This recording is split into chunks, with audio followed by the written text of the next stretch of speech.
Comrades, my name is Keir Starmer, and I'm here to fuck the foundations. When I became your Prime Minister, not only did I get new hair and glasses provided by a donor who now has full access to 10 Downing Street and my bedroom, we were promised three things. Keir Starmer says he's prepared to make some unpopular decisions, but beware of this, it's a sleight of hand. Keir Starmer is frickin' fully Kim Jong-Starmer, isn't he?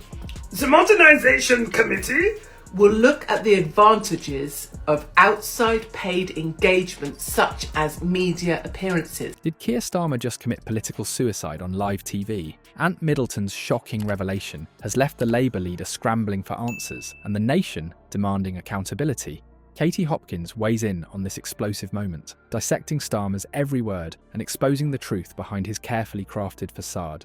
As approval ratings plummet, we ask, is this the beginning of the end for Starmer's leadership? I do know about national security. I do know about safety.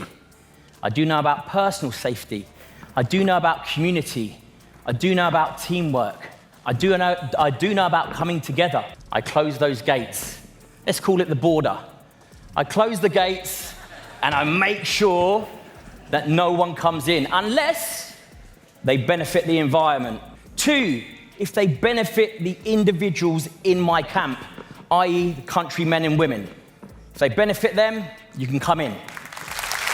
Before we move on, I'd like to ask you a small favour. If you appreciate this content, please take a second to like this video and subscribe to the channel. Over 98% of you watch the videos without subscribing. It costs you nothing, but it makes a huge difference to us. So, did you click the subscribe button? Great, thank you so much. Now, back to the video. Is Keir Starmer's political career on life support? Recent polls suggest a shocking truth that many Labour supporters are reluctant to face. The man once hailed as the party's golden boy, the beacon of hope after years in the wilderness, is now a leader under fire. Starmer's journey from promising newcomer to embattled figurehead. And when I look at the borders, I'm almost disgusted that our Royal Navy, the best Navy in the world, no shadow of a doubt, we have the best Navy in the world. I make sure that people are safe and I start stripping them down. Okay, broken people come to me, I strip them down, and I make them realise what they're capable of. We are on that edge where violence has hit the streets. We've all seen it. I don't need to mention what it is, we've all seen it. And when that happens, again, taking that from an individual to a country, when that happens, trust starts to kick in.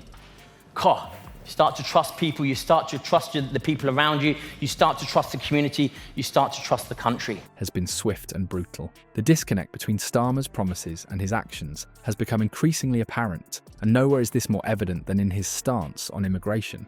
What was once touted as a balanced approach has turned into a policy minefield, costing him dearly in public opinion. The British public's patience is wearing thin, with growing frustration over Starmer's perceived weakness on border control. Katie Hopkins, never one to mince words, has been particularly scathing in her assessment. She argues that Starmer's lenient stance is causing the UK to lose its identity and security. It's a sentiment that seems to be gaining traction among voters who feel that their concerns are being ignored by the Labour leader. But it's not just the usual suspects taking aim at Starmer. Ant Middleton, known for his no-nonsense approach, has also weighed in on the debate. He's highlighted the consequences of what he sees as uncontrolled borders, questioning the implications for national security and cultural identity. You go outside of London, it's happening outside, even on the borders, even in London itself. You look at the knife crime. I know Anne mentioned it before. Knife crime, gun crime. Wow, it's going to be a lot worse unless we get a grip of it right now. We need to revert back to the basics. Let's strip everything down, back to the basics. Identity. We need the umbrella identity of British culture. Talk about that second layer of security, which is the community, non-existent. Do you know why? Because we've got a non-existent security on the borders. Come in, practice your culture. We are accepting, by all means, but we need an umbrella culture. We need that identity, because then we have our rules and regulations, which everyone needs to adhere to. Middleton's intervention suggests that Starmer's leadership is failing to address these critical issues, adding fuel to the fire of public discontent. The timing couldn't be worse for Starmer. The UK has seen a significant increase in migrant arrivals, a fact that's been impossible to ignore, especially during the holiday season when public attention was drawn to the issue. Critics argue that this surge is a direct result of Starmer's policies, or lack thereof, on immigration. So what critical mistake has Starmer made that's fueling this discontent? It seems that his immigration policies have become a symbol of broken trust. The public, or at least a vocal portion of it, believes he has failed to deliver on his promises regarding border control. This perception of weakness and indecision is eroding confidence in his leadership at an alarming rate. The question now is whether Starmer can recover from this fall from grace. Can he regain the trust of voters who feel let down by his handling of immigration? Or will this issue continue to be the albatross around his neck, dragging down his political aspirations? Just when everyone thought the Starmer saga couldn't get more intense, Ant Middleton stepped into the spotlight and turned the political world on its head.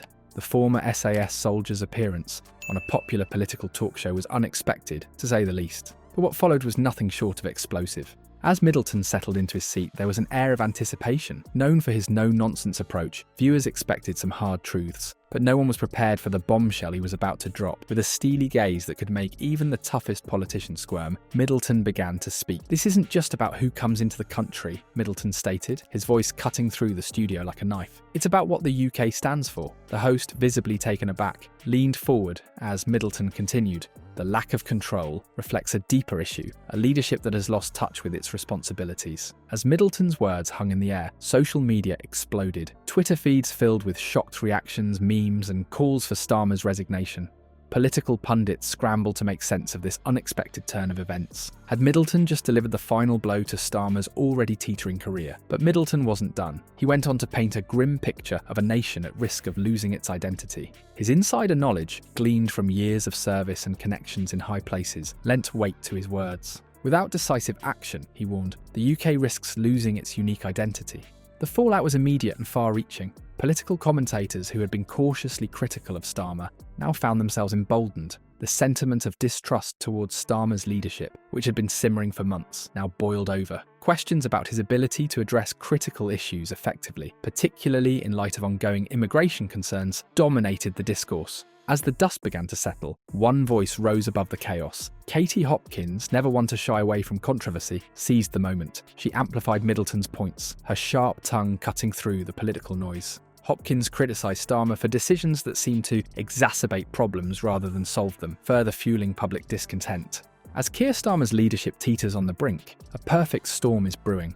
The public's patience is wearing thin, and the rumblings of discontent are growing louder. Coming events hint at potential protests and petitions, suggesting that Starmer's days at the helm may be numbered. The once promising Labour leader now finds himself caught in a web of his own making, with his immigration stance becoming a lightning rod for criticism. Can Starmer weather this storm, or is this the beginning of the end for his leadership? The coming weeks will be crucial as he attempts to navigate these treacherous political waters. With public opinion shifting rapidly and voices like Middleton's gaining traction, Starmer's political future hangs in the balance. Stay tuned for Katie Hopkins' full reaction in our next video, where she'll dissect the fallout from this political earthquake and offer her unfiltered take on what's next for Labour and the country.